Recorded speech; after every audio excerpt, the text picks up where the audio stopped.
Hello മച്ചുമാരെ, welcome back to Mallu explainer. തീരത്തോട് ചേർന്ന് കിടക്കുന്ന ഒരു നഗരം. ഇന്ന് ആ നഗരത്തിൽ നിറയെ വെള്ളമാണ്. കൊടും കാറ്റും പെരും മഴയും. 2 നില വീടുകളുണ്ടെങ്കിൽ അതിന്റെ 2ാമത്തെ നിലയിൽ വരെ വെള്ളം എത്തിയിട്ടുണ്ട്. ഇപ്പോൾ ഒരു വീട് കണ്ടോ, അതിനുള്ളിൽ ചെറിയൊരു പെൺകുട്ടിയുണ്ട്. അവളുടെ കൂടെ തന്നെ ഗർഭിണിയായിട്ടുള്ള ഒരു സ്ത്രീയുമുണ്ട്. നിലവിൽ ആ വീടിന്റെ 2ാമത്തെ നിലയിൽ ഇവർ സേഫ് ആണെങ്കിലും പതിയെ പതിയെ അങ്ങോട്ടേക്ക് വെള്ളം കയറിക്കൊണ്ടിരിക്കുകയാണ്. എന്നാൽ ഈ വീട്ടിൽ നിന്നും രക്ഷപ്പെട്ട് പുറത്തേക്ക് പോകാം എന്ന് വിചാരിച്ചു കഴിഞ്ഞാലോ പറ്റില്ല. നരഭോജികളായ സ്രാവുകൾ ആ വീടിന് ചുറ്റുമുണ്ട്. ഗർഭിണിയായിട്ടുള്ള ആ ഒരു സ്ത്രീയുമായിട്ട് ഈ പെൺകുട്ടിക്ക് ഇവിടെ നിന്നും രക്ഷപ്പെടാൻ കഴിയുമോ ഇല്ലയോ? ഇവരെ പോലെ തന്നെ വേറെയും 3 പിള്ളേർ മറ്റൊരു വീട്ടിൽ ഇതുപോലെ പെട്ടുകിടക്കുന്നുണ്ട്. അവർക്കും രക്ഷപ്പെടാൻ പറ്റുമോ? ഇതാണ് ഇന്ന് ഈ സിനിമയിലൂടെ നമ്മൾ കാണാൻ പോകുന്നത്. ഒരു കാര്യം ഉറപ്പാണ്, നല്ല ത്രില്ലടിപ്പിക്കുന്ന ഒരു കിടിലൻ സർവൈവൽ മൂവി തന്നെയാണിത്. സിനിമയുടെ പേര് സ്നേഹം തുളുമ്പുന്ന പ്രണയമീനുകൾ. ശരിക്കുള്ള പേര് മുകളിലുണ്ട്.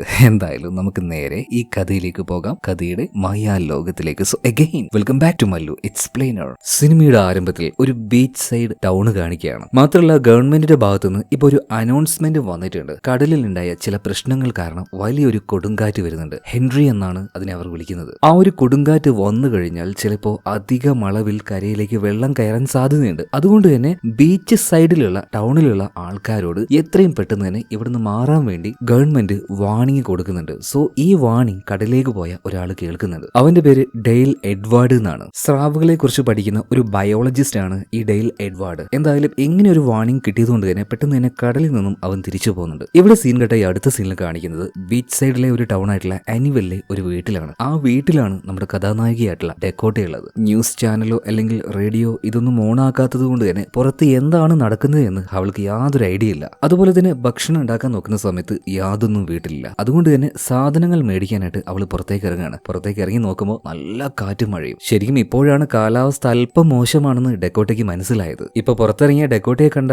അവളുടെ അയൽവാസി ചോദിക്കുന്നു, അല്ല മോളെ, നീ ഇത്രയും ദിവസം എവിടെയായിരുന്നു? നിന്റെ അമ്മ മരിച്ചേ പിന്നെ നിന്നെ തീരെ കാണാനില്ലല്ലോ. അതുപോലെ തന്നെ മോളെ, ഇവിടെ ചെറിയൊരു പ്രശ്നമുണ്ട്. കാലാവസ്ഥ വളരെ മോശമായിട്ട് വരികയാണ്. വെള്ളം കയറാൻ സാധ്യതയുണ്ട് എന്നാണ് പറയുന്നത്. അതുകൊണ്ട് ഞങ്ങൾ എല്ലാവരും ഇവിടുന്ന് പോവാണ്. മോള് തൽക്കാലം ഞങ്ങളുടെ കൂടെ വരുന്നുണ്ടോ ചോദിച്ചപ്പോൾ ഇല്ലാന്ന് പറഞ്ഞിട്ട് അവള് വേഗം വീട്ടിലേക്ക് തന്നെ പോയിട്ട് വാതിലടച്ചിരുന്ന് കരയാൻ തുടങ്ങുകയാണ്. കാരണം അവൾക്കായിട്ട് ഇപ്പൊ ആരുമില്ല. കുറച്ച് നാളുകൾക്ക് മുന്നേ അവളുടെ അമ്മ മരണപ്പെട്ടു പോയി. ആ ഒരു ട്രോമയിൽ നിന്നും അവൾ ഇപ്പോഴും പുറത്തേക്ക് വന്നിട്ടില്ല. ഇതേ സമയത്ത് തന്നെ മറ്റൊരു സ്ഥലത്ത് ഒരു നദിയുടെ ഒരു ഭാഗത്തായിട്ട് ഒരു 3 ടീനേജ് പിള്ളേരുണ്ട് കേട്ടോ. മഴ പെയ്യുന്ന സമയത്തും ഇവന്മാര് ചെയ്യുന്ന പരിപാടി എന്താണെന്നറിയോ? മരത്തിന്റെ മുകളിൽ കയറിയിട്ട് താഴെ വെള്ളത്തിലേക്ക് എടുത്ത് ചാടിയിട്ട് അവരങ്ങനെ എൻജോയ് ചെയ്തുകൊണ്ടിരിക്കുക. ഇതിൽ മൂത്ത ആളുടെ പേര് റോൺ എന്നാണ്. അതുപോലെ 2ാമത്തെ ആള് ഒരു പെണ്ണാണ് കേട്ടോ. അവള് ദിയ, പിന്നെ ഒരു ചോട്ട വില്ല്. അങ്ങനെ ഇവര് 3 പേരും കൂടെ ആ ഒരു വെള്ളത്തിൽ കളിച്ചുകൊണ്ടിരിക്കുകയാണ്. ഇതുപോലെ മഴയും കാറ്റൊക്കെ ഉണ്ടെങ്കിൽ കുറച്ച് ദിവസം ഇനി സ്കൂളൊന്നും ഉണ്ടാവില്ലല്ലോ എന്ന ഒരു സന്തോഷത്തിലാണ് ഇവര്. ഈ സമയത്താണ് ഇവരുടെ അച്ഛൻ നേരെ അങ്ങോട്ടേക്ക് വരുന്നത്. 3 പേര് നല്ല പൊളിച്ച ചീത്ത വിളിക്കുകയാണ്. മര്യാദക്ക് വന്ന് വണ്ടിയിൽ കയറാനും പറയുന്നുണ്ട്. അങ്ങനെ വണ്ടിയിൽ കയറിയിട്ട് ഇവർ തിരിച്ചു പോകുന്ന സമയത്ത് ഗവൺമെന്റിന്റെ ഭാഗത്തു നിന്നുള്ള ഒരു വാർണിംഗ് മെസ്സേജ് ഇവർ കേൾക്കുകയാണ്. അല്പനേരത്തിനുള്ളിൽ കൊടുങ്കാറ്റും പേമാരിയും ഈ ഒരു ഭാഗത്തേക്ക് നന്നായിട്ട് വരാൻ സാധ്യതയുണ്ട്. അതുകൊണ്ട് എല്ലാവരും സേഫ് ആയിട്ട് ഇരിക്കാൻ ശ്രമിക്കുക. പരമാവധി ഈ ഒരു ടൗൺ വിട്ട്, അതായത് അനിവൽ ടൗൺ വിട്ട് പരമാവധി പുറത്തേക്ക് പോകുക എന്ന് ഗവൺമെന്റിന്റെ ഭാഗത്തുനിന്ന് വാർണിംഗ് കിട്ടിയിട്ടുണ്ട്. അപ്പൊ ഇത് കേട്ടപാട് തന്നെ പിള്ളേര് അച്ഛനോട് ചോദിക്കുന്നുണ്ട്, അല്ലാച്ചാ എന്നാ പിന്നെ നമുക്ക് ടൗൺ വിട്ട് പോയാലോ എന്ന് ചോദിക്കുകയാണ്. ആ സമയത്ത് അവരുടെ അച്ഛൻ പറയുന്നത്, അതിന്റെ ആവശ്യമൊന്നുമില്ല, ഇതുപോലെ എത്ര തവണ വാർണിംഗ് വന്നതാ, എന്നിട്ട് എന്തെങ്കിലും സംഭവിച്ചോ? അതുകൊണ്ട് നമ്മൾ ഇവിടെ വിട്ട് പോകാനൊന്നും പോകുന്നില്ല, എക്സ്ട്രാ ചെലവാന്നേ. വെറും കഞ്ഞിയായിട്ടുള്ള ഈ ചങ്ങായി മക്കളുടെ സേഫ്റ്റി പോലും നോക്കാതെ ഇവിടെ തന്നെ നിൽക്കാന്ന് പറയാണ്. ഇവിടെ സീൻ കെട്ട ഈ അടുത്ത സീനിൽ കാണിക്കുന്നത് ലിസ എന്നൊരു പ്രഗ്നന്റ് ആയിട്ടുള്ള ഒരു ലേഡിയാണ്. അവള് ജോലി ചെയ്യുന്നത് ഒരു മീറ്റ് ഫാക്ടറിയിലാണ്. അപ്പൊ അവിടുത്തെ ഒരു ജോലിയെല്ലാം കഴിഞ്ഞ് ചില ഫയലുമായിട്ട് അവള് വേഗം തന്നെ കാറിലേക്ക് വന്ന് കയറുകയാണ്. ഇതേ സമയത്ത് മീറ്റ്, അതായത് ഇറച്ചി ലോഡ് ചെയ്യാനായിട്ട് ഒരു ട്രക്ക് ഡ്രൈവർ അങ്ങോട്ടേക്ക് വന്നിട്ടുണ്ട്. ട്രക്കിൽ ഇപ്പോൾ മീറ്റ് ലോഡ് ചെയ്തുകൊണ്ടിരിക്കുകയാണ്. ഇതോടെ കഴിഞ്ഞാൽ അയാളുടെ ഡ്യൂട്ടിയും കഴിഞ്ഞു കേട്ടോ. അപ്പൊ പോകാൻ നേരത്ത് ലിസയെ നോക്കിയിട്ട് ഇയാൾ സംസാരിക്കുന്നുണ്ട്, സേഫ് ആയിട്ട് പോയി വരാൻ പറയാണ്. അങ്ങനെ അയാളോടും സംസാരിച്ച് ലിസ അവിടുന്ന് പോവാണ്. ഇപ്പോൾ ആ ഒരു ടൗണിലേക്ക് എത്തിയിട്ടുണ്ട്. അവിടെയുള്ള എല്ലാ ആൾക്കാരും ഗവൺമെന്റിന്റെ നിർദ്ദേശപ്രകാരം തന്നെ ഈ ഒരു സ്ഥലം വിട്ട് പോവുകയാണ് കേട്ടോ. അപ്പോൾ അതിന്റെ ആ ഒരു തിരക്കിലാണ് എല്ലാ ആൾക്കാരും. മാത്രമല്ല കാറ്റും മഴയും ഇപ്പോഴും ശക്തമായിട്ട് തന്നെ വീശിക്കൊണ്ടിരിക്കുകയാണ്. അതിലൊരു കുറവുമില്ല. ഈ സമയത്താണ് ലിസയെ അവളുടെ അമ്മ വിളിക്കുന്നത്. കാറിൽ ഡ്രൈവ് ചെയ്തുകൊണ്ട് വരുന്ന ലിസയെ കണ്ട സമയത്ത് അവളുടെ അമ്മയ്ക്ക് ആകെ ദേഷ്യം വരികയാണ്. നീ എന്ത് ഈ ചെയ്യുന്നത്? അവനെവിടെ? അവൻ നിന്റെ കാര്യം നോക്കാറില്ലേ? അതായത് ലിസയുടെ കെട്ടിയവനെ കുറിച്ചാണ് പറയുന്നത്. ഇപ്പൊ ലിസ പറയുന്നുണ്ട്, അമ്മേ വെറുതെ എന്റെ കെട്ടിയവനെ കുറിച്ച് കുറ്റം പറയാൻ നിൽക്കണ്ട. അർജന്റ് ആയിട്ട് ഒരു ജോലിക്ക് അവൻ പോയതാണ്. അധികം വൈകാതെ അവൻ ഇങ്ങോട്ടേക്ക് എത്തിക്കോളും. ഇതേ സമയത്ത് സമയത്തിന് അവളുടെ അമ്മ പറയണ, പിന്നെ നിന്റെ പ്രസവം നിന്റെ ചേച്ചിക്ക് എടുത്തില്ലേ, അതുപോലെ തന്നെ ചെയ്യണം. വെള്ളത്തിൽ വെച്ച് ചെയ്യുന്ന എന്തോ ഒരു ടെക്നിക്കാണ്, അങ്ങനെ ചെയ്തു കഴിഞ്ഞാൽ പെയിൻ കുറവായിരിക്കും എന്നൊക്കെ അവളുടെ അമ്മ പറയുന്നത്. പിന്നീട് അവൾ ഫോൺ കട്ട് ചെയ്ത് നേരെ വീട്ടിലേക്ക് പോവാണ്. ഇതിനുശേഷം കാണിക്കുന്നത് ബയോളജിസ്റ്റ് ആയിട്ടുള്ള നമ്മുടെ ഡോക്ടർ ഡെയിലിനെയാണ്. വാർണിംഗ് മെസ്സേജ് കിട്ടിയപാട് തന്നെ അയാൾ കരയിലേക്ക് വന്നിട്ടുണ്ട് കേട്ടോ. ഇതേ സമയത്ത് തന്നെ അദ്ദേഹത്തിന്റെ ഒരു സുഹൃത്ത് അവിടെ ഉണ്ടായിരുന്നു. സുഹൃത്തിനോട് അദ്ദേഹത്തിന്റെ ഒരു പേടിയെക്കുറിച്ച് പറയുന്നുണ്ട്. അതായത് കുറച്ചു നേരം മുന്നേ കടലിലായിരുന്നല്ലോ ഡോക്ടർ ഡെയിൽ. ആ സമയത്ത് അവിടെ ചില കൊടുങ്കാറ്റും കാര്യങ്ങളൊക്കെ വന്ന സമയത്ത് വ്യത്യസ്തമായ ചില ഷാർക്കുകൾ കരയിലേക്ക് വരുന്നതായിട്ട് ഈ ഡോക്ടർ ഡെയിൽ കണ്ടിട്ടുണ്ടായിരുന്നു. അതായത് എന്തോ ഒരു അപകടം വരാനിരിക്കുന്നു എന്ന് ഇയാൾക്ക് മനസ്സിലായിട്ടുണ്ട്. എന്നാൽ ഡോക്ടർ ഡെയിലിന്റെ കൂട്ടുകാരൻ പറയുന്നത്, അങ്ങനെയൊന്നുമില്ല, അതൊക്കെ നിന്റെ തോന്നലായിരിക്കും. എന്നാൽ ഇതേ സമയത്ത് തന്നെ ഡെയിലിന്റെ മറ്റൊരു കൂട്ടുകാരനായിട്ടുള്ള ഒരു സയന്റിസ്റ്റ് ആണ് ജിമ്മി അങ്ങോട്ടേക്ക് വന്നിട്ട് പറയുന്നത്, ഡെയിലെ സംഗതി കുറച്ച് സീരിയസ് ആണ് കേട്ടോ. അതായത് ആ ഒരു കൊടുങ്കാറ്റ്, ഹെൻറി എന്ന് പറഞ്ഞ ഒരു കൊടുങ്കാറ്റ് അധികം വൈകാതെ കരയിലേക്ക് എത്തും. സിറ്റുവേഷൻ ഇതിനേക്കാൾ മോശമാകാൻ പോവുകയാണ്. എന്തായാലും ഇത് അറിഞ്ഞപാട് തന്നെ ഡോക്ടർ ഡെയിൽ വിളിക്കുന്നത് നമ്മുടെ ഹീറോയിൻ ആയിട്ടുള്ള ഡെക്കോട്ടയാണ്. കാരണം അവളുടെ അമ്മാവനാണ് ഡോക്ടർ ഡെയിൽ, അതായത് അമ്മയുടെ ചേട്ടനാണ്. ഇപ്പൊ ഡെയിൽ ഡെക്കോട്ടയെ വിളിച്ച് കാര്യങ്ങൾ പറയണം. മോളെ, ആ ഒരു ഹെൻറി കൊടുങ്കാറ്റ് ആദ്യം എഫക്ട് ചെയ്യാൻ പോകുന്നത് നിങ്ങളുടെ ടൗണിനെയാണ്, അതായത് അനിവൽ ടൗണിനെ. അതുകൊണ്ട് എത്രയും പെട്ടെന്ന് തന്നെ ടൗൺ വിട്ട് നീ പോകണമെന്ന് പറയണം. എന്നാൽ ഇത് കേട്ടപ്പോൾ ഡെക്കോട്ട പറയണം, അതിന്റെ ഒന്നും ആവശ്യമില്ല അങ്കിളെ, ഞാൻ ഇവിടെ തന്നെ നിന്നോളാന്ന് പറയണം. എന്നാൽ അതിന്റെ റീസൺ എന്താണെന്ന് ഡെയിലിന് നന്നായിട്ട് അറിയാം. ഇപ്പൊ ഡെയിൽ പറയണം, മോളെ എനിക്കറിയാം നീ എത്രത്തോളം വിഷമിക്കുന്നുണ്ട്. നിന്റെ അമ്മ പോയതിൽ എന്ത് ചെയ്യാനാ, അങ്ങനെയൊക്കെ സംഭവിച്ചു പോയില്ലേ. ഒരു കാര്യം ചെയ്യ്, ഇങ്ങോട്ടേക്ക് ഒന്നും പറയണ്ട, ഒരു 1-2 മണിക്കൂറിന്റെ ഉള്ളിൽ ഞാൻ അങ്ങോട്ടേക്ക് എത്തും, ഞാൻ നിന്നെ കൂട്ടി കൊണ്ടുപോകുന്നു പറയാണ്. അങ്ങനെ അവസാനം ഡെക്കോട്ട സമ്മതിക്കാണ്, അങ്കിൾ ഇങ്ങോട്ടേക്ക് വാ, നമുക്ക് ഒരുമിച്ച് പോകാന്ന് പറയാണ്. ഇതിനുശേഷം കാണിക്കുന്നത് നമ്മൾ നേരത്തെ കണ്ട ഒരു 3 പിള്ളേരുണ്ടല്ലോ, അവരെയാണ്. റോണ്, അതുപോലെ തന്നെ ദിയ, വില്ല്. അവരെയും കൂട്ടി അവരുടെ അച്ഛനിപ്പോ അവരുടെ വീട്ടിലേക്ക് വന്നിട്ടുണ്ട്. പക്ഷേ ഇവിടെ ഒരു പ്രശ്നമുണ്ട്. ഈ കുട്ടികളുടെ ശരിക്കുള്ള അച്ഛനൊന്നുമല്ല ഈ മനുഷ്യൻ. ഇയാളുടെ പേര് ജോഷ് എന്നാണ്. അപ്പൊ ഈ ജോഷും ഇയാളുടെ ഭാര്യയും കൂടെ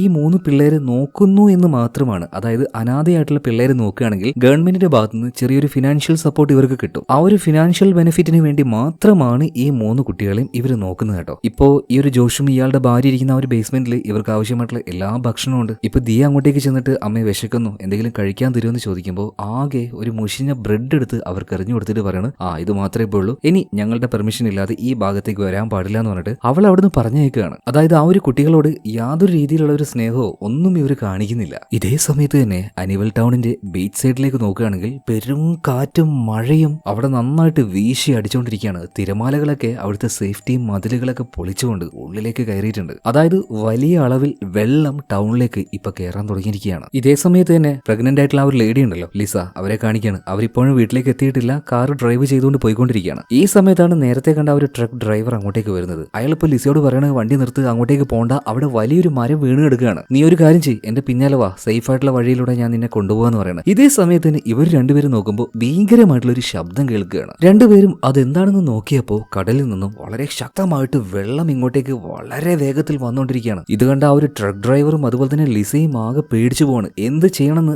ആ ഒരു നിമിഷത്തിൽ അവൾക്ക് മനസ്സിലാവുന്നില്ല. പിന്നെ അവളൊന്നും നോക്കിയില്ല, രണ്ടും കൽപ്പിച്ച് കാറിന്റെ ആക്സിലേറ്റർ ചാവിട്ടി കുട്ടുകയാണ്. നേരെ മുന്നോട്ടേക്ക് തന്നെ പോകുന്നുണ്ട്. എന്തായാലും രക്ഷപ്പെട്ടേ മതിയാവുള്ളൂ, കാരണം അവളുടെ വയറ്റിലൊരു കുഞ്ഞുണ്ട്, അതിനെ മരിക്കാൻ വിടാൻ അവൾ തയ്യാറായിരുന്നില്ല. എന്നാൽ അധികം വൈകാതെ തന്നെ അവളിപ്പോ വേഗം വന്ന് ഒരു മരത്തിൽ തട്ടി നിൽക്കുകയാണ്. ആ ട്രക്ക് ഡ്രൈവർ പറഞ്ഞതുപോലെ തന്നെ അവിടെ ഒരു മരം വീണ് നിൽപ്പുണ്ടായിരുന്നു. അതിന്റെ ചില്ലകളിൽ അവളുടെ കാറ് കുടുങ്ങി പോവാണ്. കാർ ഇപ്പൊ മുന്നോട്ടേക്ക് പോകുന്നില്ല. ഇതേ നേരം ആ ഒരു ട്രക്ക് ഡ്രൈവർ അയാൾ നോക്കുമ്പോൾ ആ ഒരു വെള്ളം വളരെ വേഗത്തിൽ മുന്നോട്ടേക്ക് വരികയാണ്. ഇയാൾ എന്താക്കി, ട്രക്ക് മുന്നോട്ടേക്ക് തന്നെ കൊണ്ടുപോകണം. കാരണം കുറച്ച് മുന്നോട്ടേക്ക് പോയാൽ ഒരു റോഡുണ്ട്, അത് നേരെ ഒരു മലയുടെ മുകളിലേക്കാണ് പോകുന്നത്. അപ്പൊ അങ്ങോട്ടേക്ക് കയറാം എന്നുള്ള ആ ഒരു പ്ലാനിൽ ഇയാൾ വേഗം അങ്ങോട്ടേക്ക് ഓടിച്ചെത്തി ആ ഒരു റോഡിലേക്ക് ട്രക്ക് കയറ്റുന്നതിന് മുന്നേ തന്നെ വെള്ളം അങ്ങോട്ടേക്ക് വരികയാണ്. ആ ഒരു ട്രക്കിനെ അടിച്ചലക്കി അങ്ങോട്ട് കൊണ്ടുപോകുന്നുണ്ട്. അതുപോലെ തന്നെ ആ വെള്ളത്തിൽ ലിസയും പെട്ടുപോകണം. അവളുടെ കാറും ആ ഒരു വെള്ളത്തിൽ തട്ടി തെറിച്ചു പോകുന്നുണ്ട്. ഇതേ സമയത്ത് ഡെക്കോട്ടയെ കാണിക്കുകയാണ്. അവളും എന്തോ ഒരു ശബ്ദം കേട്ട് പുറത്തേക്ക് നോക്കുമ്പോൾ കാണുന്ന കാഴ്ച എന്താ, വെള്ളം ഒഴുകി വരിക. അവളിപ്പോ വീടിന്റെ 2ാം നിലയിലേക്ക് ഓടി കയറുകയാണ്. അപ്പോഴേക്കും വീട്ടിന്റെ ഉള്ളിലേക്ക് വെള്ളം ഇരച്ച് കയറിയിട്ടുണ്ട്. ഇതിനുശേഷം കാണിക്കുന്നത് അനാഥയായിട്ടുള്ള ഒരു 3 പിള്ളേരുണ്ടല്ലോ, റോൺ, വിൽ, ദിയ, അവരെയാണ്. അവരും ഇതുപോലെ എന്തോ ഒരു ശബ്ദം കേട്ട് പുറത്തേക്ക് നോക്കുമ്പോൾ വളരെ വേഗത്തിൽ വെള്ളം വരുന്ന കാണുന്നത്. പേടിച്ചു പോയ ഇവര് ഈ ഒരു കാര്യം വന്നിട്ട് ഇവരുടെ വളർത്തച്ഛനായിട്ടുള്ള റോഷനോട് പറയുന്നുണ്ട്. എന്നാൽ അല്പം മദ്യം കഴിച്ചിട്ടുണ്ട് തോന്നിയാല് ഇയാള് പറയണത്, എന്തോ നാടെ എപ്പം നോക്കിയാലും എന്തെങ്കിലുമൊക്കെ പറഞ്ഞു വന്നോണ്ടിരിക്കും, മഴ, വെള്ളം, കൊടുങ്കാറ്റ്, ഇതൊക്കെ ഇടക്കിടക്ക് വരാറുള്ളതല്ലേ, എന്തിനാ ഇത്ര കാര്യമാക്കുന്നതെന്ന് പറഞ്ഞിട്ട് ഇയാളൊന്ന് ബേക്കിലേക്ക് തിരിഞ്ഞു നോക്കിയതാട്ടോ. അതായത് വീടിന്റെ ഗ്ലാസിന്റെ പകുതിയോളം ഇപ്പൊ വെള്ളമായിട്ടുണ്ട്. അതിന്റെ ഒരു പ്രഷർ താങ്ങാൻ കഴിയാതെ ഇപ്പൊ ഒരു ഗ്ലാസ് പൊട്ടി വീട്ടിന്റെ ഉള്ളിലേക്ക് വെള്ളം ഇരച്ചു കയറുകയാണ്. ഇവിടെ സീൻ കട്ടായി അടുത്ത സീനിൽ കാണിക്കുന്നത് ആ കാറിന്റെ ഉള്ളിൽ പെട്ടുകിടക്കുന്ന ലിസയാണ്. ഒരു കൺട്രോളും ഇല്ലാതെ ഈ കാറ് അങ്ങോട്ടും ഇങ്ങോട്ടും ഇളകി അവസാനം ഒരു മരത്തിൽ ചെന്ന് തട്ടുന്നുണ്ട്. അതിന്റെ വലിയൊരു ശിഖരം വന്നിട്ട് ആ ഗ്ലാസിന്റെ ഉള്ളിലൂടെ കാറിന്റെ ഉൾഭാഗത്തേക്ക് തുളച്ചു കയറുകയാണ്. അതിന്റെ കവിട്ട പോലത്തെ ആ ഒരു ഭാഗം ഉണ്ടല്ലോ, അത് അവളുടെ വയറിന്റെ ഭാഗത്ത് വന്ന് കുടുങ്ങുന്നുണ്ട്. അതായത് ഒരു രീതിയിലും ലിസയ്ക്ക് അനങ്ങാൻ കഴിയാത്ത രീതിയിൽ അവളിപ്പോ ട്രാപ്പ് ആയിട്ടുണ്ട്. അതുപോലെ തന്നെ ആ ഒരു ട്രക്ക് അത് വെള്ളത്തിൽ ഒലിച്ചിങ്ങോട്ടേക്ക് വരുന്നുണ്ടായിരുന്നല്ലോ. എന്നാൽ അവിടെ ഉണ്ടായിരുന്ന വലിയൊരു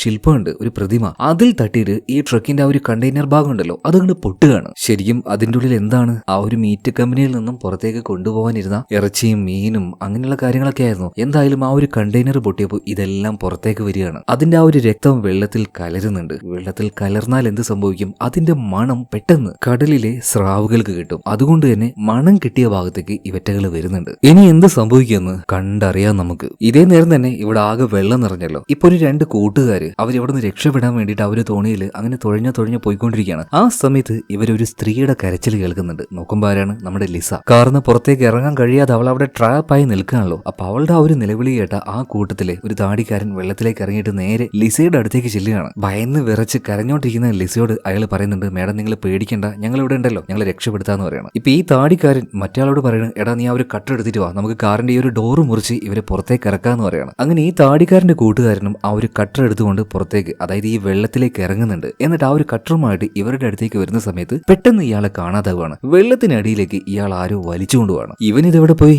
എന്ന് നോക്കാനായിട്ട് താടിക്കാരൻ അങ്ങോട്ടേക്ക് വന്നപ്പോൾ പെട്ടെന്ന് ഈ താടിക്കാരന്റെ കൂട്ടുകാരൻ വെള്ളത്തിന്റെ മുകളിലേക്ക് പൊന്തി വരിക. ആ സമയത്ത് അയാളുടെ ഒരു കൈയില്ലായിരുന്നു. എന്താണ് ഇവിടെ സംഭവിക്കുന്നതെന്ന് അയാൾക്ക് മനസ്സിലായില്ല. ആകെ ഒരു ഞെട്ടലായിരുന്നു. എന്നാൽ അടുത്ത നിമിഷം തന്നെ വെള്ളത്തിനടിയിൽ നിന്നും ചാടി വന്നൊരു ഷാർക്ക് ഈ താടിക്കാരന്റെ കൂട്ടുകാരനെ വലിച്ചുകൊണ്ടുപോവാണ്. ഇതേ സമയം തന്നെ അവിടെ ഉണ്ടായിരുന്ന ഒരു വീടിന്റെ മുകളിൽ അവിടെയായിരുന്നു നമ്മുടെ ഹീറോയിൻ ഡെക്കോട്ട ഉണ്ടായിരുന്നത്. അവൾ ഉറക്കനെ വിളിച്ചു പറയുന്നുണ്ട്, എത്രയും പെട്ടെന്ന് സേഫ് ആയിട്ടുള്ള ഒരു ഭാഗത്തേക്ക് നിങ്ങൾ കയറി നിൽക്ക്, ഇവിടെ മുഴുവനും സ്രാവുകളാണ്. ഡെക്കോട്ട ഉറക്കനെ വിളിച്ചു പറഞ്ഞ ഈ ഒരു കാര്യം ആര് കേൾക്കുന്നുണ്ട്, തകർന്നു കിടക്കുന്ന ആ ഒരു ട്രക്ക് ഉണ്ടല്ലോ അതിൽ ആ ഒരു ഡ്രൈവറും കേൾക്കുന്നുണ്ട്. അപ്പൊ ഇത് കേട്ട് പേടിച്ച് ഇയാൾ വേഗം എന്താക്കി, ആ ഒരു ട്രക്കിന്റെ ഡോറ് തള്ളി തുറന്ന് ഇയാൾ വേഗം പുറത്തേക്ക് ഇറങ്ങി രക്ഷപ്പെടാൻ നോക്കുമ്പോഴേക്കും അങ്ങോട്ടേക്ക് എത്തിയ ഷാർക്ക് ഇയാൾ അറ്റയ്ക്കാണ്, കൊന്നുകളയാണ്. ഇത് നേരിട്ട് കണ്ട ആ ഒരു താടിക്കാരൻ എങ്ങനെയെങ്കിലും രക്ഷപ്പെടാൻ വേണ്ടിയിട്ട് നമ്മുടെ ലിസയുടെ ആ ഒരു കാറിന്റെ മുകളിലേക്ക് ഓടി വലിഞ്ഞ് കയറാൻ നോക്കുമ്പോഴേക്കും അയാളുടെ അടുത്തേക്ക് വന്നൊരു ഷാർക്ക് ഇയാളെയും അറ്റാക്കുകയാണ്. അങ്ങനെ ലിസ നോക്കി നിൽക്കെ വളരെ ബ്രൂട്ടലായിട്ട് അവളുടെ മുന്നിൽ വെച്ച് ആ താടിക്കാരനെയും ഈ സ്രാവുകൾ കടിച്ച് കീറി കൊന്നുകളയാണ്. ആ സമയത്ത് ലിസയുടെ അവസ്ഥ ഒന്ന് ആലോചിച്ച് നോക്കിയേ, ഒന്ന് അനങ്ങാൻ പോലും കഴിയാതെ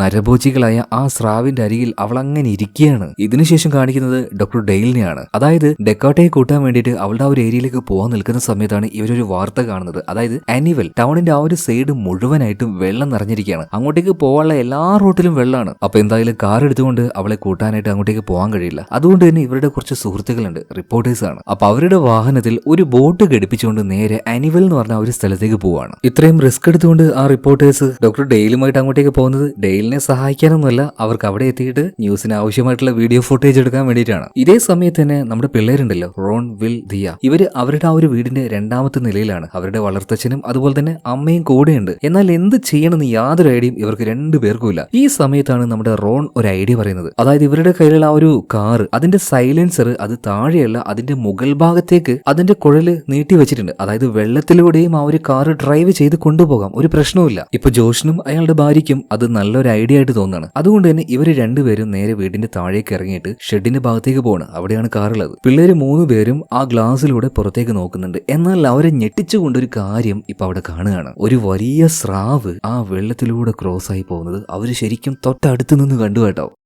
എന്നാൽ ഈ വെള്ളത്തിൽ സ്രാവ് ഉണ്ട് എന്നുള്ള കാര്യം ആർക്കറിയില്ല, ജോഷിനും ഇയാളുടെ ഭാര്യയ്ക്കും അറിയില്ല. അങ്ങനെ ഇവർ 2 പേരും നേരെ ആ ഒരു കാർ ഷെഡിലേക്ക് പോയിട്ട് കാറിന്റെ ഡോറ് തുറന്ന് അതിന്റെ ഉള്ളിലേക്ക് കയറാൻ നിൽക്കുന്ന സമയത്ത് പെട്ടെന്ന് ഈ ജോഷിന് ഒരു സ്രാവ് അറ്റാക്ക് ചെയ്യുന്നുണ്ട്. ഇയാളുടെ കൈ ആ ഒരു സ്രാവ് കടിച്ച് വലിച്ചു കൊണ്ടുപോവാണ്. അതുപോലെ തന്നെ ഇത് കണ്ട് പകച്ചു നിൽക്കുന്ന ഇയാളുടെ ഭാര്യ പേടിച്ച് ആ ഒരു കാർ ഷെഡ് വിട്ട് പുറത്തേക്ക് ഇറങ്ങിയ സമയത്ത് ഒരു സ്രാവ് വന്നിട്ട് അവളെ കടിച്ചു വലിച്ച് വെള്ളത്തിലേക്ക് കൊണ്ടുപോകണം കേട്ടോ. ഇതെല്ലാം പിള്ളേര് നേരിട്ട് കാണുന്നുണ്ട്. ആകെ ഭയന്ന് വിറച്ച പിള്ളേര് ഉറക്കനെ നിലവിളിക്കുന്നുണ്ട്. അവർ ആ ഒരു വീട്ടിൽ എടുക്കാണല്ലോ. ഈ സമയത്താണ് ആ ഒരു കാറിന്റെ ഷെഡിൽ നിന്നും ഇവരുടെ അച്ഛൻ, അതായത് ജോഷ് പുറത്തേക്ക് വരുന്നത്. എന്നാൽ അയാൾക്കൊരു കൈയില്ലായിരുന്നു, അത് സ്രാവ് കടിച്ചെടുത്ത് കൊണ്ടുപോയില്ലേ. എന്തായാലും ജോഷ് ജീവനോടെ ഉണ്ടല്ലോ. അയാൾ വന്ന് രക്ഷപ്പെടുത്തും എന്ന് വിചാരിച്ച് നിൽക്കുമ്പോഴാണ് ഈ റോഷ് ഒരു കാര്യം ചെയ്യുന്നത്. ഇയാൾ ആ കുട്ടികളെ രക്ഷപ്പെടുത്താതെ ഒറ്റയ്ക്ക് കാറിൽ ചെന്ന് കയറി ആ കാറുമായിട്ട് രക്ഷപ്പെടാൻ നോക്കുകയാണ്. എന്നാൽ സ്രാവുകൾ അയാൾ വെറുതെ വിട്ടില്ല. കാറിൽ കയറുന്നതിന് മുന്നേ തന്നെ അയാളെ കടിച്ചു വലിച്ച് സ്രാവുകൾ വെള്ളത്തിലേക്ക് എടുത്തുകൊണ്ടുപോയി. അതായത് കുട്ടികൾ ഇപ്പൊ ആ ഒരു വീട്ടിൽ ഒറ്റയ്ക്കായി പെട്ടുകിടക്കുകയാണ്. വെള്ളത്തിലേക്കൊന്ന് ഇറങ്ങാൻ പോലും അവർക്കിപ്പോ ധൈര്യമില്ല. കാരണം വെള്ളത്തിൽ സ്രാവുകളുണ്ട്. ഇവിടെ സീൻ കട്ടായി അടുത്ത സീനിൽ ലിസയെ കാണിക്കുകയാണ്. അതായത് അവൾ ആ ഒരു കാറിന്റെ ഉള്ളിൽ പെട്ടുകിടുകയാണല്ലോ, പുറത്തേക്ക് ഇറങ്ങാൻ കഴിയുന്നില്ല.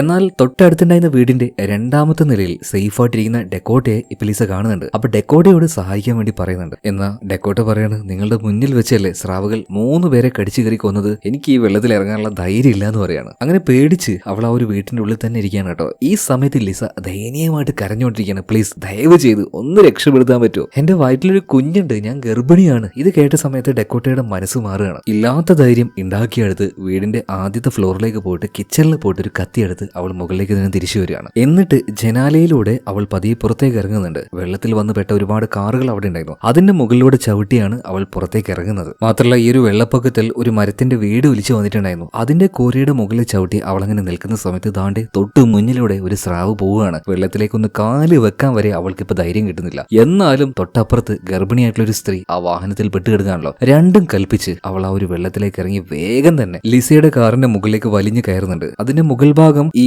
എന്താ പറയാ മെറ്റൽ കൊണ്ട് ഉണ്ടാക്കിയതായിരുന്നില്ല, ടാർപ്പായി പോലത്തെ ഒരു മെറ്റീരിയൽ ആയിരുന്നു. എന്തായാലും ഡെക്കോട്ട കയ്യിലുണ്ടായിരുന്ന കത്തി ഉപയോഗിച്ച് അത് കീറി ഉള്ളിൽ പെട്ടുകിടക്കുന്ന ലിസയുടെ ദേഹത്തുണ്ടായിരുന്ന ആ ഒരു മരക്കഷ്ണൊക്കെ മാറ്റി ലിസയെ രക്ഷപ്പെടുത്തിയിട്ട് അവൾ നേരെ അവളുടെ വീട്ടിലേക്ക് കൂട്ടിക്കൊണ്ടുവരികയാണ്. എന്തായാലും ഡെക്കോട്ട ചെയ്തിരിക്കുന്നത് വളരെ സാഹസികമായിട്ടുള്ള ഒരു കാര്യം തന്നെയാണ്. ജീവൻ പണയം വെച്ചല്ലേ അവൾ ഇത് ചെയ്തിരിക്കുന്നത്. എന്തായാലും നിലവിൽ ഇപ്പൊ രണ്ടുപേരും സേഫ് ആണ്. എന്നാൽ ഇതേ നേരം ഇവരെ കൂട്ടാൻ വന്നോണ്ടിരിക്കുന്ന ഡോക്ടർ ഡെയില് അയാളുടെ കൂട്ടുകാരനായിട്ടുള്ള ജിമ്മിയും കൂടെയുണ്ട്. മാത്രമല്ല മറ്റേ ആ ഒരു 2 റിപ്പോർട്ടേഴ്സ് ഉണ്ട്. അങ്ങനെ ഇവര് അനിവൽ എന്ന ഒരു സ്ഥലത്തേക്ക് പോകുന്ന സമയത്താണ് ഈ ഡോക്ടർ വെയില് അദ്ദേഹത്തിന്റെ ആ ഒരു ഡിവൈസിൽ ഒരു കാര്യം കാണുന്നത്. ഇയാൾ ഒരു സ്രാവിനെ കുറിച്ച് പഠിക്കുന്ന ഒരു ബയോളജിസ്റ്റ് ആണല്ലോ. അതുകൊണ്ട് തന്നെ കടലിലുണ്ടായിരുന്ന ഒരു വലിയ വൈറ്റ് ഷാർക്ക് ഉണ്ട്. അതിന്റെ ദേഹത്ത് ഒരു ട്രാക്കർ വെച്ചിട്ടുണ്ടായിരുന്നു. സാറ്റലൈറ്റിലൂടെ അത് ഇതിലൂടെയാണ് സഞ്ചരിക്കുന്നതെന്ന് വ്യക്തമായിട്ട് ഇവർക്ക് കാണാൻ കഴിയും. ഇപ്പൊ അതിന്റെ ആ ഒരു ലൊക്കേഷൻ നോക്കുന്ന സമയത്ത് അനിവൽ എന്ന ആ ഒരു സ്ഥലത്ത് വെള്ളം കയറിയിട്ടുണ്ടല്ലോ, ആ ഭാഗത്തേക്ക് ആ ഷാർക്ക് വന്നുകൊണ്ടിരിക്കുകയാണ്. ഇത് കേട്ടപ്പോൾ ഡെയിലിന്റെ കൂട്ടുകാരൻ ജിമ്മി പറയാണ്, ഡെയിലെ നീ ഇങ്ങോട്ടേക്ക് വരുന്ന സമയത്ത് ഒരു 6ഓളം ബുൾ ഷാർക്കുകളെ കണ്ടു എന്ന് പറയുന്നില്ലേ? മിക്കവാറും ഈ വൈറ്റ് ഷാർക്ക് ഇങ്ങോട്ടേക്ക് വന്നിട്ടുണ്ടെങ്കിൽ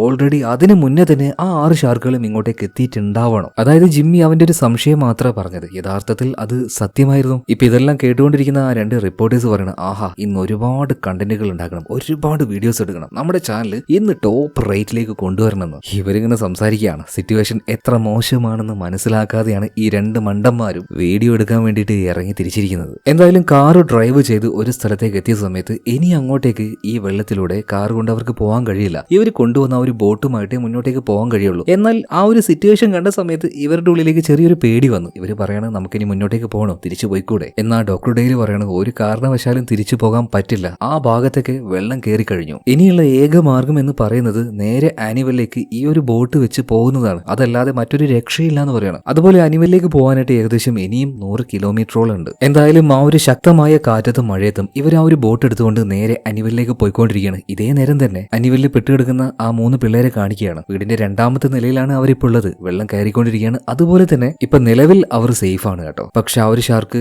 എങ്ങാനും ഉള്ളിലേക്ക് കയറി വന്നാൽ അത് വലിയ അപകടമാണ്. അതുകൊണ്ട് തന്നെ നമ്മുടെ ദിയ പതിയെ ചെന്നിട്ട് വീടിന്റെ ആ ഒരു ഡോറ് അത് അടക്കാൻ നോക്കുന്ന സമയത്ത് വെള്ളത്തിലൂടെ പതിയെ നമ്മുടെ ആശാൻ അതായത് സ്രാവ് ഉള്ളിലേക്ക് കയറി. അവളാകെ പേടിച്ചു പോയി കേട്ടോ. വേഗം തന്നെ അവള് അവിടെ ഉണ്ടായിരുന്ന ആ ഒരു ടേബിളിന്റെ അടുത്തേക്ക് ചെല്ലുകയാണ്. അതായത് ഇവര് 3 പേരും റോണും വില്ലും ദിയ ഇവര് 3 പേരും ആ ഒരു ടേബിളിന്റെ മുകളിലായിരിക്കുന്നത്. അതുപോലെ തന്നെ വെള്ളത്തിൽ ഇപ്പോൾ ആ ഒരു ഷാർക്കും ഉണ്ട്. എന്ത് ചെയ്യണമെന്ന് 3 പിള്ളേർക്കും യാതൊരു ഐഡിയ ഇല്ല. ഈ സമയത്താണ് ദിയ ഒരു കാര്യം പറയുന്നത്. അതായത് അച്ഛനും അമ്മയും ബേസ്മെന്റിൽ ഒരുപാട് ഫുഡ് ഫ്രിഡ്ജിൽ വെച്ചത് ഞാൻ കണ്ടിട്ടുണ്ട്, കുറെ മീറ്റ്സും കാര്യങ്ങളൊക്കെ ഉണ്ട്. നമുക്ക് എങ്ങനെയെങ്കിലും അങ്ങോട്ടേക്ക് ചെന്നിട്ട് അതെടുത്ത് ഇവറ്റകൾക്ക് അതിട്ട് കൊടുക്കാം, എന്നിട്ട് അവറ്റകളുടെ ശ്രദ്ധ തിരിക്കാലോ, പിന്നീട് നമുക്ക് രക്ഷപ്പെടാം. ഇതേ സമയത്ത് തന്നെ റോണ് പറയണം, ബേസ്മെന്റിലേക്ക് പോയി കഴിഞ്ഞാൽ അവിടെ ഗണ്ണുണ്ട്, ഗണ്ണ് കയ്യിൽ കിട്ടിയാൽ നമുക്ക് ഇവരുടെ ശ്രദ്ധ തിരിച്ചു വേണമെങ്കിൽ ഇവറ്റകളെ കൊന്നും കളയാം. അങ്ങനെ ഈ ഒരു പ്ലാനിൽ ഇവർ നിൽക്കുന്ന സമയത്ത് പെട്ടെന്ന് വെള്ളത്തിൽ നിന്നും എന്തോ ഒന്ന് പൊന്തി വരികയാണ്. സ്രാവാണെന്ന് കരുതിയിട്ട് 3 പേരും ഞെട്ടിത്തെരിച്ചുപോയി. എന്നാൽ അത് സ്രാവായിരുന്നില്ല, ഇവരുടെ അച്ഛനായിട്ടുള്ള ജോഷ് ആയിരുന്നു കേട്ടോ. നിറയെ പരിക്കുകളോട് കൂടിയിട്ട് ഇയാൾ എങ്ങനെയൊക്കെയോ രക്ഷപ്പെട്ടിട്ടുണ്ട്. ഇയാളെ നോക്കിയിട്ടാണ് ശരിക്കും ആ ഒരു സ്രാവ് വീടിന്റെ ഉള്ളിലേക്ക് കയറി വന്നത് തന്നെ. ഇപ്പൊ ഈ ഒരു ജോഷി എങ്ങനെയൊക്കെയോ ഒരു വിധത്തിൽ ആ ഒരു ടേബിളിന്റെ മേലേക്ക് കയറിയിരിക്കുകയാണ്. ഇവിടെ സീൻ കട്ടായി അടുത്ത സീനിൽ ഡെക്കോട്ടെ കാണിക്കുകയാണ്. അതായത് അവളുടെ വീടിന്റെ മുകളിലേക്ക് അവൾ വലിഞ്ഞ് കയറിയിട്ട് കുറേയധികം തുണികൾ അത് ആ വീടിന്റെ മുകളിൽ ഒരു പ്രത്യേക രീതിയിൽ വെച്ച് ഹെൽപ്പ് എന്ന് എഴുതി വെക്കുകയാണ് അവള്. അതായത് മുകളിലൂടെ വല്ല ഹെലികോപ്റ്ററും പോവുകയാണെങ്കിൽ ഇത് കണ്ട് രക്ഷപ്പെടുത്താനായിട്ട് അവർ താഴേക്ക് ഇറങ്ങി വരുമല്ലോ എന്നൊരു പ്രതീക്ഷയിലാണ് ഡെക്കോട്ട ഇത് ചെയ്തിരിക്കുന്നത്. എന്തായാലും ഇതിനുശേഷം അവൾ വീടിന്റെ ആ ഒരു ടോപ്പ് ഫ്ലോറിലേക്ക് തന്നെ വരുന്നുണ്ട് കേട്ടോ. ഇതേ സമയത്ത് അവളുടെ കൂടെ ഉണ്ടായിരുന്ന ലിസയ്ക്ക് വല്ലാത്ത വയറുവേദന വരുന്നുണ്ട്. അതായത് പ്രസവ വേദന തന്നെയാണ്. ഇതേ നേരം ഡെക്കോട്ടയെ രക്ഷപ്പെടുത്താനായിട്ട് ഇങ്ങോട്ടേക്ക് വന്നുകൊണ്ടിരിക്കുന്ന ഡോക്ടർ ഡെയിലിനെ കാണിക്കുകയാണ്. ഇവർക്കാണെങ്കിൽ ഇവരുടെ ഫോൺ ഉപയോഗിച്ച് പുറത്തേക്ക് യാതൊരു തരത്തിലും കമ്മ്യൂണിക്കേറ്റ് ചെയ്യാൻ പറ്റുന്നില്ല. സിഗ്നലോ കാര്യങ്ങളോ ഒന്നും കിട്ടുന്നില്ല. അതുകൊണ്ട് തന്നെ ഡെയിൽ അദ്ദേഹത്തിന്റെ സുഹൃത്തുമായിട്ട് സംസാരിക്കുന്നത് ഒരു വാക്കി ടോക്കി ഉപയോഗിച്ചുകൊണ്ടാണ്. എന്നാൽ അതിലൂടെ സംസാരിക്കുമ്പോൾ ശബ്ദം അത്ര ക്ലിയറോ അല്ല. എന്നാലും കിട്ടിയ വിവരങ്ങൾ വെച്ച് ഇവർ മുന്നോട്ടേക്ക് തന്നെ പോവാണ്. ഈ സമയത്ത് ഇവരുടെ കൂടെ ഉണ്ടായിരുന്ന ആ ന്യൂസ് റിപ്പോർട്ടേഴ്സ് ചോദിക്കുകയാണ്, അല്ല ഡോക്ടർ ഡെയിൽ, നിങ്ങൾ എങ്ങനെയാണ് ശരിക്കും ഒരു ഷാർക്കുകളെ കുറിച്ച് പഠിക്കുന്ന ഒരു ബയോളജിസ്റ്റായി മാറിയത്? ഈ സമയത്ത് ഡോക്ടർ ഡെയിൽ ആ ഒരു കാര്യം പറയണം. അതായത് ഇയാൾ ജീവിച്ചിരുന്നത് ഒരു ഗ്രാമപ്രദേശത്തായിരുന്നു. അവിടെ വലിയൊരു നദി ഉണ്ടായിരുന്നു. ആ പ്രദേശത്ത് ജീവിച്ചിരുന്ന എല്ലാവർക്കും ഭയങ്കര പേടി ഉണ്ടായിരുന്ന ഒരു കാര്യമായിരുന്നു ആ നദിയിലെ നീർനായകൾ. അതിനെ പേടിച്ച് ആരും അധികം അങ്ങോട്ടേക്ക് ചെല്ലാറില്ല. അങ്ങനെ ഒരു ദിവസം ഇവരെല്ലാവരും പേടിച്ചിരുന്ന ആ ജീവികൾ പേടിക്കുന്നത് ഡെയിൽ കണ്ടു. അതിന്റെ കാരണക്കാർ അവിടേക്ക് എത്തിയ ബുൾ ഷാർക്കുകളായിരുന്നു. എന്നാൽ അതിനുശേഷം ഈ ഷാർക്കുകളോട്, സ്രാവുകളോട് ഡെയിലിന് വല്ലാത്തൊരു ഇഷ്ടം തോന്നി. അങ്ങനെ പതിയെ പതിയെ അവരെ കുറിച്ച് പഠിക്കാൻ തുടങ്ങി, കൂടുതൽ കാര്യങ്ങൾ മനസ്സിലാക്കി. അങ്ങനെയാണ് സ്രാവുകളെ കുറിച്ച് പഠിക്കുന്ന ഒരു ഗവേഷകനായിട്ട് ഡോക്ടർ ഡെയില് മാറിയത്. എന്തായാലും ഈ കാര്യങ്ങളൊക്കെ ഡോക്ടർ ഡെയില് ഈ റിപ്പോർട്ടേഴ്സിന്റെ അടുത്ത് പറയുന്ന സമയത്താണ് ഇവരുടെ ഒരു ടാബില് പെട്ടെന്ന് സിഗ്നൽ വരുന്നത്. സിഗ്നൽ വന്ന പാടിന് ഒരു കാര്യം കണ്ട് ഡോക്ടർ ഡെയിൽ ആകെ ഞെട്ടിപ്പോവാണ്. അതായത് 3 വർഷമായിട്ട് ഇവർ തേടിക്കൊണ്ടിരിക്കുന്ന ആ ഒരു വലിയ വൈറ്റ് ഷാർക്ക് ഉണ്ടല്ലോ, അതിതാ ഈ ഒരു ഏരിയയിലേക്ക് കടന്നു കഴിഞ്ഞു. അതുപോലെ തന്നെ കുറച്ചധികം വർഷങ്ങളായിട്ട് ഇവർ നിരീക്ഷിച്ചുകൊണ്ടിരിക്കുന്ന ഒരുപാടധികം ബുൾ ഷാർക്കുകൾ, അവറ്റകളും ഈ ഒരു ഭാഗത്തേക്ക് എത്തിക്കഴിഞ്ഞു. ഇതിന്റെ എല്ലാത്തിന്റെയും കാരണം ആ ഒരു ട്രക്ക് തകർന്ന് അതിന്റെ ഉള്ളിൽ നിന്ന് വന്ന ആ ഒരു മീറ്റ്, ആ രക്തം, അതിന്റെ സ്മെല്ല് കൊണ്ടാണ് ഇവറ്റകളെല്ലാം ഈ ഒരു ഭാഗത്തേക്ക് വന്നിരിക്കുന്നത്. ഇവിടെ സീൻ കട്ടായി. അടുത്ത സീനിൽ കാണിക്കുന്നത് വീണ്ടും നമ്മുടെ പിള്ളേരെയാണ്, റോണ്, വില്ല്, ദിയ. ഇപ്പൊ ഇവരുടെ കൂടെ ഇവരുടെ ആ ഒരു വളർത്തച്ഛനുണ്ട് കേട്ടോ. ഒരു കൈ ഇല്ലാത്തത് കൊണ്ട് തന്നെ ഇയാൾക്ക് ഒറ്റയ്ക്ക് ഇരുന്ന് ഒന്നും ചെയ്യാൻ കഴിയുന്നില്ല. ഇപ്പൊ ഇയാൾ ഈ സമയത്ത് ഒരു കാര്യം വളരെ സെൽഫിഷ് ആയിട്ട് പറയാണ്, നിങ്ങളൊരു കാര്യം ചെയ്യും, എങ്ങനെയെങ്കിലും പുറത്തേക്ക് പോയിട്ട് ആരെങ്കിലും കൂട്ടി ഇങ്ങോട്ടേക്ക് വാ, എന്നൊന്ന് രക്ഷപ്പെടുത്തുന്ന പറയാണ്. ഇയാൾക്ക് ഇപ്പോഴും ഇയാൾ എങ്ങനെയെങ്കിലും രക്ഷപ്പെട്ടാൽ മതി, അത് മാത്രമേ ഉള്ളൂ. വളരെ സെൽഫിഷ് ആയിട്ട് ഇയാൾ സംസാരിക്കുകയാണ്. ഇവരിങ്ങനെ സംസാരിച്ചുകൊണ്ടിരിക്കുമ്പോൾ വെള്ളത്തിലൂടെ ഒലിച്ചു വന്ന ഒരു കത്ത് ഇവർക്ക് കിട്ടുന്നുണ്ട്. അത് വായിച്ചു നോക്കിയപ്പോൾ റോണും ദിയും ഞെട്ടിപ്പോവാണ്. അതായത് അനാഥരായിട്ടുള്ള ഈ 3 പിള്ളേരെ നോക്കുന്നതിന് ഗവൺമെന്റിന്റെ ഭാഗത്ത് നിന്ന് ഒരു മാസം $1500 ഇവർക്ക് കിട്ടുന്നുണ്ട്. അതായത് നമ്മുടെ നാട്ടിലെ ഏകദേശം ഒരു 1.25 ലക്ഷം രൂപയോളം വരും. ഇത്രയും കാശ് കിട്ടിയിട്ടും ഈ നായ്ക്കള് ഈ പിള്ളേർക്ക് തിന്നാൻ കൊടുത്തിരുന്നത് വെറും ചീഞ്ഞ ബ്രെഡാണ്. ഇത് മനസ്സിലാക്കി ദേഷ്യം വന്ന ദിയും റോണും അത് ചോദിക്കുന്നുണ്ട് കേട്ടോ. അപ്പൊ ഇത് കേട്ട സമയത്ത് ജോഷ് പറയണം, ആഹാ, എന്നോട് ശബ്ദം ഉയർത്തി സംസാരിക്കാൻ മാത്രം നിങ്ങൾ വളർന്നല്ലേ പറഞ്ഞിട്ട് ഇവരെ തല്ലാൻ നോക്കുകയാണ്. പിള്ളേര് വെറുതെ വിടുവോ? കൈ പിടിച്ച് 4 കുത്താൻ കൊടുക്കുകയാണ്. ഇയാൾ നേരെ വെള്ളത്തിലേക്ക് വീണു. അപ്പൊ തന്നെ അവിടെ ഉണ്ടായിരുന്ന സ്രാവുകൾ ഇയാളെ കടിച്ചു കയറുന്നുണ്ട്. പിള്ളേര് മനഃപൂർവ്വം ചെയ്തതല്ല, അറിയാതെ പറ്റിപ്പോയതാണ്. എന്തായാലും ഇതിനുശേഷം ഇങ്ങനെ വെറുതെ ഇരുന്നുകൊണ്ട് കാര്യമില്ല, രക്ഷപ്പെടാൻ എന്തെങ്കിലും ചെയ്യണമെന്ന് മനസ്സിലാക്കിയവര് നേരത്തെ അവരിട്ട ആ ഒരു പ്ലാൻ ഉണ്ടല്ലോ, അത് ചെയ്യാൻ തന്നെ തീരുമാനിക്കുകയാണ്. അതായത് റോണ് നേരെ ബേസ്മെന്റിലേക്ക് പോയിട്ട് ഫ്രിഡ്ജിൽ പൂട്ടി വെച്ച ആ ഒരു മീറ്റും കാര്യങ്ങളൊക്കെ എടുക്കുകയാണ്. അതുപോലെ തന്നെ അവിടെ വെച്ച ആ ഒരു ഗണ്ണും എടുക്കാൻ നോക്കുന്നുണ്ട്. പക്ഷേ അത് എടുക്കുന്നതിന് മുന്നേ തന്നെ അങ്ങോട്ടേക്ക് വലിയൊരു ഷാർക്ക് പതിയെ വരികയാണ്. ഇത് ദൂരെ നിന്നും കണ്ട റോണ് വേഗം തന്നെ ആ ഒരു ഗണ്ണ് എടുക്കാതെ ആ മീറ്റ് മാത്രം അവിടെ നിന്ന് എടുത്ത് നേരെ മുകളിലേക്ക് വരികയാണ്. ഇപ്പൊ അവനെ കണ്ട ഷാർക്ക് അവനെ കടിക്കാനായിട്ട് അവന്റെ പിന്നാലെ വരുന്നുണ്ട്. എന്നാൽ വേഗത്തിൽ നീന്തി മുകളിലേക്ക് പോയ റോണ് വേഗം തന്നെ ആ ഒരു ടേബിളിന്റെ മുകളിലേക്ക് ചാടി കയറുകയാണ്. അവന്റെ തൊട്ട് പിന്നാലെ ആ ഒരു ഷാർക്ക് ഉണ്ടായിരുന്നു. ജസ്റ്റ് മിസ് എന്ന് പറയാം. എന്നാലും ഇപ്പൊ ഇവര് 3 പേരും സേഫ് ആയിട്ട് ആ ഒരു ടേബിളിന്റെ മുകളിൽ തന്നെ ഇരിക്കുകയാണ്.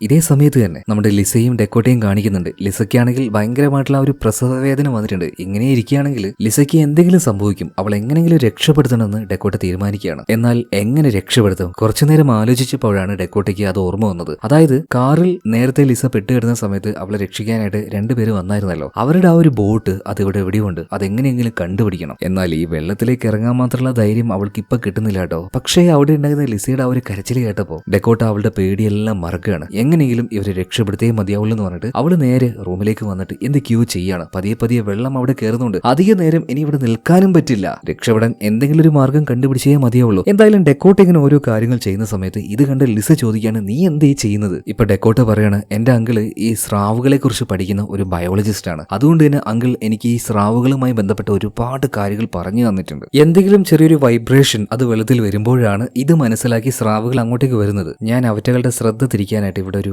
ഐഡിയ ചെയ്യാൻ വേണ്ടി പോകണം. അതായത് വീട്ടിലുണ്ടായിരുന്ന ഡ്രിമ്മേഴ്സ് അങ്ങനെയുള്ള ചെറിയ വൈബ്രേറ്റേഴ്സ് ഒക്കെ ഉണ്ടായിരുന്നു. ഇതെല്ലാം ഓരോ കവറിലിട്ട് അവൾ അത് ഓണാക്കുകയാണ്. എന്നിട്ട് വെള്ളത്തിന്റെ പല ഭാഗത്തേക്ക് അത് ഇട്ട് വെക്കുന്നുണ്ട്. അതുകൊണ്ട് തന്നെ ആ ഒരു വൈബ്രേഷൻ അത് കേൾക്കുന്ന സമയത്ത് പതിയെ പതിയെ സ്രാവുകൾ അങ്ങോട്ടേക്ക് പോകും, അവറ്റകളുടെ ശ്രദ്ധ അങ്ങോട്ടേക്ക് പോകും. സോ ഈ ഒരു ഗ്യാപ്പിന് വെള്ളത്തിലേക്ക് ഇറങ്ങിയ ഡെക്കോട്ട നേരെ അവിടെ കണ്ട ആ ഒരു ബോട്ടിന്റെ അടുത്തേക്ക് പതിയെ പതിയെ നീന്തി പോവാണ് കേട്ടോ. എന്തായാലും ആ ഒരു കവറിലുണ്ടായിരുന്ന ആ ഒരു വൈബ്രേഷൻ സൗണ്ട് കേട്ട് ഷാർക്കുകൾ അങ്ങോട്ടേക്ക് വന്ന് അത് പെട്ടെന്ന് താഴേക്ക് കടിച്ചു വലിക്കുന്നുണ്ട്. ഇതെല്ലാം ഡെക്കോട്ട ശ്രദ്ധിക്കുന്നുണ്ട് കേട്ടോ. അവള് വീണ്ടും മുന്നോട്ടേക്ക് തന്നെ പോവാണ്. എന്നാൽ അപ്പോഴേക്കും അവൾ വെള്ളത്തിൽ ഇട്ടുകൊടുത്ത ആ ഒരു കവർ മുഴുവനും ഷാർക്കുകൾ കടിച്ചു വലിച്ചെടുക്കുകയാണ്. ഇപ്പൊ ഡെക്കോട്ട നീന്തുന്ന ആ ഒരു ശബ്ദം അത് ഷാർക്കുകൾക്ക് കേൾക്കാൻ പറ്റുന്നുണ്ട്. അതുകൊണ്ട് തന്നെ അവളുടെ അടുത്തേക്ക് രണ്ട് ഭാഗത്തു നിന്നും ആ ഒരു ഷാർക്ക് വരികയാണ്. അവളുടെ കാര്യത്തിൽ ഒരു തീരുമാനമായി. അതായത് ബോട്ട് കുറച്ചുകൂടെ അകലെയാണ്, നീന്തി അങ്ങോട്ടേക്ക് എത്താൻ ഒരു ഇത്തിരി കൂടെ സമയം വേണം. എന്നാൽ ആ രണ്ട് ബുൾ ഷാർക്കുകളും അവളുടെ അടുത്തേക്ക് എത്താനായ സമയത്ത് അത് രണ്ടും വഴി മാറി പോവാണ്. എന്താ സംഭവിച്ചെന്ന് ഡെക്കോട്ടയ്ക്ക് ഒരു പിടുത്തവും കിട്ടിയില്ല. എന്താ ശരിക്കും സംഭവിച്ചെന്ന് അറിയോ? ആ വലിയ സ്രാവുണ്ടല്ലോ, വൈറ്റ് ഷാർക്ക്, അത് അങ്ങോട്ടേക്ക് വന്നിട്ടുണ്ട്. അതിനെ കണ്ടാണ് ഈ രണ്ട് ബുൾ ഷാർക്കുകളും അവിടുന്ന് പോയിട്ടുള്ളത്. മാത്രമല്ല ആ വൈറ്റ് ഷാർക്ക് അവളുടെ കാലിന്റെ അടിയിലൂടെയാ പോകുന്നത്. എന്നാൽ അവിടെ സംഭവിച്ചത് എന്താണെന്ന് ഡെക്കോട്ടയ്ക്ക് മനസ്സിലായില്ല കേട്ടോ. അവൾ എന്തായാലും ഈ ഒരു ഗ്യാപ്പിന് നീന്തി ആ ഒരു ബോട്ടിലേക്ക് കയറുകയാണ്. ഇതിനുശേഷം കാണിക്കുന്നത് നമ്മുടെ 3 പിള്ളേരെയാണ്. അതായത് താഴെ ബേസ്മെന്റിലേക്ക് പോയിട്ട് റോൺ ഒരു പാക്കറ്റ് ഈ മാംസവും അതുപോലെ തന്നെ ഒരു പെട്ടിയുമായിട്ട് മേലേക്ക് കയറി വന്നല്ലോ. എന്തായാലും സ്രാവുകളെ അട്രാക്ട് ചെയ്യാൻ വേണ്ടിയിട്ട് ഇവരുടെ കയ്യിൽ ഇപ്പോൾ മാംസം ഉണ്ട്. എന്നാൽ അവറ്റകളെ കൊല്ലാനായിട്ടുള്ള ഗണ്ണില്ല. എന്നാൽ അവൻ എടുത്തു കൊണ്ടുവന്ന ആ ഒരു പെട്ടി അത് തുറന്നു നോക്കിയ സമയത്ത് അതിൽ ഒരുപാട് ഡൈനാമിറ്റ്സ് ഉണ്ടായിരുന്നു. അത് കണ്ടപ്പോൾ അവന് സന്തോഷമാവുകയാണ് കേട്ടോ. അതായത് ഇവറ്റകളെ കൊല്ലാൻ ഈ ഒരു ഡൈനാമിറ്റ് മതി. അങ്ങനെ സമയം വീണ്ടും മുന്നോട്ടേക്ക് പോവാണ്. ആ രാത്രി കഴിഞ്ഞു. ഇപ്പൊ പിറ്റേ ദിവസം രാവിലെ ആയിട്ടുണ്ട്. ഡെക്കോട്ടയുടെ അങ്കിളായിട്ടുള്ള ഡോക്ടർ ഡെയിലും അദ്ദേഹത്തിന്റെ ആ ഒരു ടീമും ഇങ്ങോട്ടേക്ക് ഏകദേശം എത്താനായിട്ടുണ്ട്. ഇതേ സമയത്ത് തന്നെ ഡെക്കോട്ടയാണെങ്കിൽ ആ ഒരു കുഞ്ഞി ബോട്ടിന്റെ അടുത്തേക്ക് എത്തിയല്ലോ. അവള് ചെറിയൊരു പലകയെടുത്ത് നേരെ അവളുടെ വീടിന്റെ അടുത്തേക്ക് അത് കണ്ട് തുഴഞ്ഞു വരികയാണ്. അങ്ങനെ വരുന്ന സമയത്ത് ഈ മീനിനെ എല്ലാം പിടിക്കാൻ ഉപയോഗിക്കുന്ന ചെറിയൊരു ഗൺ അവള് കണ്ടു. അതെന്തായാലും എടുത്ത് അവള് കയ്യിൽ വെക്കുന്നുണ്ട്. ഇതേ സമയം ലിസയെ നോക്കുകയാണെങ്കിൽ അവളിപ്പോ സേഫ് ആയിട്ട് ആ ഒരു വീട്ടിന്റെ ഉള്ളിലാണെങ്കിൽ ഭയങ്കരമായിട്ടുള്ള പ്രസവ വേദന വരികയാണ്. അധികം വൈകാതെ അവള് പ്രസവിക്കും. മാത്രമല്ല ഈ ഒരു മരത്തിന്റെ വീട് കുറെ നേരം വെള്ളത്തിൽ ഇതിങ്ങനെ മുങ്ങി കിടന്നത് കൊണ്ട് തന്നെ ഇതിന്റെ അടിഭാഗം തകർന്ന് പതിയെ അത് വെള്ളത്തിൽ അങ്ങനെ മുങ്ങിപ്പോവാണ്. അതായത് ലിസ ആ വീടിന്റെ കൂടെ തന്നെ വെള്ളത്തിനടിയിലാണ്. എന്നാൽ ഒരു വിധത്തിൽ എങ്ങനെയൊക്കെയോ അവള് നീന്തി മുകളിലേക്ക് വന്നു. അധികം വൈകാതെ വെള്ളത്തിൽ വെച്ച് അവളുടെ അമ്മയുടെ ആഗ്രഹം പോലെ തന്നെ അവള് പ്രസവിക്കുകയാണ്. അവള് പ്രസവിച്ച ആ ഒരു കുഞ്ഞിനെ അതിനെ കയ്യിലേക്ക് എടുത്ത സമയത്ത് ചുറ്റുമുണ്ടായിരുന്ന എല്ലാ പ്രശ്നങ്ങളും അവള് മറക്കുകയാണ്. ആ ഒരു സന്തോഷത്തോട് കൂടിയിട്ട് ചിരിച്ചുകൊണ്ട് ആ ഒരു കുഞ്ഞിന്റെ മുഖത്തേക്ക് നോക്കുകയാണ്. എന്നാൽ പ്രസവിച്ച സമയത്ത് ഒരുപാട് രക്തം ആ വെള്ളത്തെ കലർന്നിട്ടുണ്ടല്ലോ. അതിന്റെ സ്മെല്ല് കിട്ടി ഒരുപാട് സ്രാവുകൾ അങ്ങോട്ടേക്ക് വരുന്നുണ്ട്. അത് ലിസ കാണുന്നുണ്ട്. ഇങ്ങോട്ടേക്ക് ആ സ്രാവുകൾ എത്തിക്കഴിഞ്ഞാൽ ഉറപ്പായിട്ടും അവളെയും അവളുടെ കുഞ്ഞിനെയും ആ സ്രാവുകൾ തിന്ന് തീർത്ത് കളയും. എന്നാൽ ഒരു സ്ത്രീക്ക് ഏറ്റവും കൂടുതൽ ധൈര്യം വരിക അല്ലെങ്കിൽ ദേഷ്യം വരിക ഏത് സമയത്താണ്? അതിന്റെ കുഞ്ഞിനെ, ആ അമ്മയുടെ കുഞ്ഞിനെ ആരെങ്കിലും തൊടാൻ നോക്കുന്ന സമയത്ത്. നിങ്ങൾ കണ്ടിട്ടില്ലേ, കോഴി മുട്ടയിട്ട് കഴിഞ്ഞാൽ അതിന്റെ അടുത്തേക്ക് ആരെങ്കിലും പോകാൻ നോക്കിയാൽ കൊത്തി ഓടിപ്പിച്ച് കളയും. അതുപോലെ തന്നെയാണ് എല്ലാ ജീവികളും. ഇപ്പൊ ഇവിടെ വെച്ച് ലിസയ്ക്ക് എന്തെന്നില്ലാത്തൊരു ധൈര്യം വരികയാണ്. ഞാൻ ചത്തിട്ടേ എന്റെ കുഞ്ഞിനെ നീയൊക്കെ തൊടുള്ളെന്ന ഭാവത്തിൽ അവളങ്ങനെ നിൽക്കണം കേട്ടോ. നല്ല ഷാർപ്പായിട്ടുള്ള ഒരു മരത്തടി അവിടെ ഉണ്ടായിരുന്നു. ഈ ഷാർക്ക് വളരെ വേഗത്തിൽ വരുന്ന സമയത്ത് അതിന്റെ വായിലേക്ക് അതങ്ങോട്ട് വെച്ചു കൊടുക്കുകയാണ്. നന്നായിട്ട് അതിന്റെ ദേഹത്ത് അത് തുളച്ചു കയറി. വേദന കൊണ്ട് തന്നെ അത് അവിടുന്ന് തിരിച്ചു പോവാണ്. താൽക്കാലികമായിട്ട് ലിസിക്ക് അവളുടെ കുഞ്ഞിനെ രക്ഷപ്പെടുത്താൻ പറ്റി. എന്തായാലേ ഒരു സ്ത്രീക്ക് തന്റെ കുഞ്ഞിനെ ആരെങ്കിലും അറ്റാക്ക് ചെയ്യാൻ വരുന്ന സമയത്ത് എവിടുന്നാ ഈ ധൈര്യം കിട്ടുന്നത്? എന്തായാലും ഇവിടെ സീൻ കട്ടായി അടുത്ത സീനിൽ നമ്മുടെ പിള്ളേരെ കാണിക്കുകയാണ്. അവരുടെ കയ്യിൽ ഇപ്പൊ ഡൈനാമിറ്റ് ഉണ്ട്, അതുപോലെ തന്നെ ആ ഒരു മീറ്റും ഉണ്ട്. ഇപ്പൊ എന്താക്കി ആ ഒരു ഡൈനാമിറ്റ് മീറ്റ് കൊണ്ട് അവർ പൊതിയാണ്. എന്നിട്ട് അതിന് തിരി കൊടുത്തു. എന്നിട്ട് നേരെ വെള്ളത്തിലേക്ക് അത് എറിയാണ്. ഇനിയിപ്പോ ഷാർക്ക് ഇങ്ങോട്ടേക്ക് വരണമല്ലോ. അതിനുവേണ്ടി ഇവർ 3 പിള്ളേരും വെള്ളത്തിലേക്ക് ഇറങ്ങിയിട്ട് വെള്ളത്തിൽ അടിച്ചുകൊണ്ട് ശബ്ദം ഉണ്ടാക്കാൻ തുടങ്ങുകയാണ്. അങ്ങനെ ആ ശബ്ദം കേട്ട് അങ്ങോട്ടേക്ക് 3 സ്രാവുകൾ വരുന്നുണ്ട്. സ്രാവുകൾ വന്ന പാടിനെ പിള്ളേര് സേഫായിട്ട് ആ ഒരു ടേബിളിന്റെ മുകളിൽ കയറിയിരിക്കുന്നുണ്ട്. എന്നാൽ അവിടെ ഉണ്ടായിരുന്ന ആ ഒരു മീറ്റ്